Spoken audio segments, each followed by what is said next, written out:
Dilansir dari gurubisa.com pada hari Selasa tanggal 15 Februari tahun 2022. Di sini dikatakan 193.000 guru honorer lulus passing grade tanpa formasi langsung diangkat jadi P3K tanpa tes. Kemendikbudristek siapkan ini.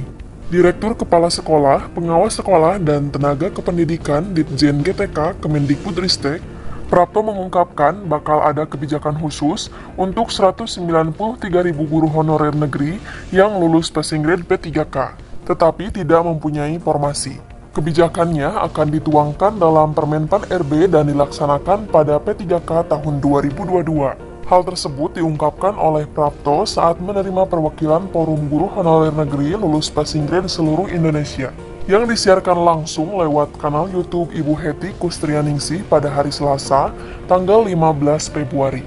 Prapto didaulatkan mewakili Mendikbudristek Nadiem Makarim untuk menerima perwakilan para demonstran dari Forum Guru Honorer Negeri lulus passing grade seluruh Indonesia. Dalam pertemuan tersebut, Prapto menyebutkan pemerintah tidak bisa mengambil kebijakan di tengah-tengah pelaksanaan seleksi. Seleksi P3K Guru tahun 2021 mengikuti Permenpan RB nomor 28 tahun 2021 yang ketentuannya tes dilakukan hingga 3 kali. Menurutnya, kalau guru honorer menuntut diberikan formasi tanpa tes lagi, berarti tidak bisa tahun ini.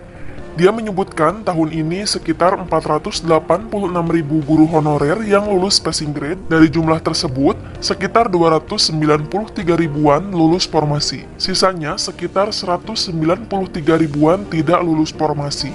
Terhadap 193.000 guru honorer yang lulus passing grade itu menurut Praptono akan diprioritaskan pada rekrutmen P3K tahun 2022. Itu sebabnya pemerintah mendorong Pemda untuk memaksimalkan pengusulan formasi P3K Guru tahun 2022. Kuota P3K tahun 2022 lebih banyak. Karena itu, Pemda sebaiknya mengusulkan sebanyak-banyaknya. Begitu ucapnya. Informasi lain juga bersumber dari gurubisa.com pada hari Selasa tanggal 15 Februari tahun 2022. Di sini disebutkan Kemenpan RB umumkan 3 formasi yang diprioritaskan pada penerimaan P3K tahun 2022. Ada kabar baik buat guru.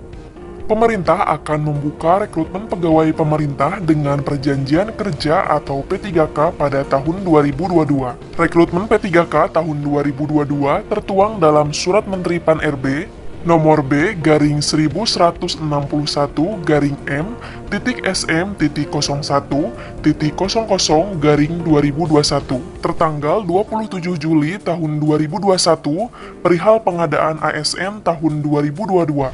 Pemberdayaan Aparatur Negara dan Reformasi Birokrasi atau Kemenpan RB menyatakan ada 3 formasi yang dibutuhkan pada penerimaan P3K tahun 2022. Formasi yang dibutuhkan yakni yang pertama tenaga pendidik, kedua tenaga kesehatan, dan yang ketiga tenaga penyuluh. Untuk seleksi CASN tahun 2022, pemerintah fokus melakukan rekrutmen P3K dan di tahun ini formasi untuk CPNS tidak tersedia. Untuk itu, berbagai kebijakan tengah disusun sebagai dasar kebijakan dalam pelaksanaan seleksi CASN tahun 2022 ini. Hal tersebut dijelaskan oleh Menpan RB Cahyokumolo dalam keterangan tertulis di situs resmi Kemenpan RB pada hari Selasa, tanggal 18 Januari tahun 2022. Cahyo mengungkapkan bahwa kebijakan untuk merekrut P3K ini, pemerintah berkaca dari kebijakan yang diimplementasikan oleh beberapa negara maju. Keputusan rekrutmen P3K pada tahun 2022 ini telah tertuang dalam Surat Menteri Pan RB. Selain kebijakan untuk pelaksanaan seleksi CASN tahun 2022, pemerintah juga tengah menyusun kajian sebagai dasar regulasi untuk mengatur kriteria mengenai jabatan yang dapat diisi oleh PNS dan P3K. Cahyo mengungkapkan dengan adanya program penyederhanaan birokrasi dan pengalihan jabatan struktural menjadi fungsional yang dilakukan sejak tahun 2019, maka terdapat beberapa perubahan yang perlu disesuaikan kembali oleh tiap instansi pemerintah. Perubahan tersebut meliputi analisis jabatan atau ANJAB dan analisis beban kerja atau ABK, karena ANJAB dan ABK dari tiap jabatan fungsional yang sebelumnya telah dilakukan perlu disesuaikan dengan kondisi saat ini. Perubahan serta review ANJAB dan ABK jabatan fungsional yang telah ada sebelum program penyederhanaan birokrasi dikarenakan adanya perubahan status pegawai yang menjadi fungsional. Sehingga perlu dilakukan perhitungan kembali mengenai Anjab dan ABK secara menyeluruh oleh tiap instansi pemerintah sebagai dasar perhitungan untuk formasi kebutuhan CASN, utamanya menghadapi seleksi CASN tahun 2022 ini. Hal tersebut diungkapkan oleh Cahyo Kumolo.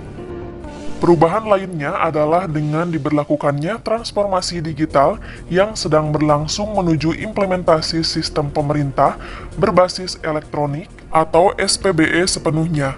Diberlakukan adanya kajian mengenai dampak terhadap kebutuhan ASN di berbagai lini di semua instansi pemerintah. Oleh karena itu, seleksi CASN tahun 2022 difokuskan pada tenaga pelayanan dasar kependidikan dan tenaga pelayanan kesehatan. Saat ini, dari sekitar 4 juta ASN, lebih dari sepertiganya menempati jabatan pelaksana. Dengan adanya transformasi digital, maka diperkirakan kebutuhan akan jabatan pelaksana akan berkurang sekitar 30% sampai 40%. Untuk itu, perlu strategi alih tugas dengan upskilling dan reskilling agar jabatan pelaksana yang masih ada dapat melaksanakan pekerjaannya ke depan. Cahyo juga menyebutkan bahwa pertimbangan lain untuk tidak membuka formasi CPNS pada seleksi CASN tahun 2022 adalah mengenai keterbatasan waktu. Disebutkan bahwa rangkaian pelaksanaan seleksi CPNS relatif membutuhkan waktu yang lebih lama dibandingkan dengan P3K, sehingga dikhawatirkan tidak akan selesai tepat waktu jika membuka formasi CPNS tahun ini. Namun, bukan sepenuhnya formasi CPNS dihilangkan dalam seleksi CASN tahun 2022. Formasi CPNS masih tetap dibuka melalui skema sekolah kedinasan. Formasi CPNS juga dapat dibuka kembali secara terbatas pada tahun 2023, serta dengan kejelasan kriteria bagi formasi jabatan yang akan dibuka untuk skema CPNS maupun P3K. Adapun untuk gaji P3K terdiri dari dua macam, yakni guru dan non-guru. P3K baik guru maupun non-guru mendapatkan gaji seperti PNS, besaran gaji P3K tergantung masing-masing golongan. Selain mendapatkan gaji, P3K baik guru dan non-guru juga mendapat tunjangan. Tunjangan P3K ini dibayar rutin setiap bulan bersamaan dengan pembayaran gaji. Untuk gaji P3K diatur dalam PP nomor 98 tahun 2020. Adapun jika menjadi P3K, fasilitas yang berhak didapatkan yaitu yang pertama gaji dan tunjangan, kedua cuti, ketiga perlindungan pengembangan kompetensi. Sambil menunggu jadwal resminya, Anda bisa mempersiapkan diri terlebih dahulu, salah satunya dengan menambah wawasan dan memperbanyak latihan soal. Sudah pernah saya bahas di video sebelumnya mengenai soal P3K tahun 2022 sesuai dengan kisi-kisi terbaru dari Kemenpan RB. Anda bisa melihatnya di link video di atas ini.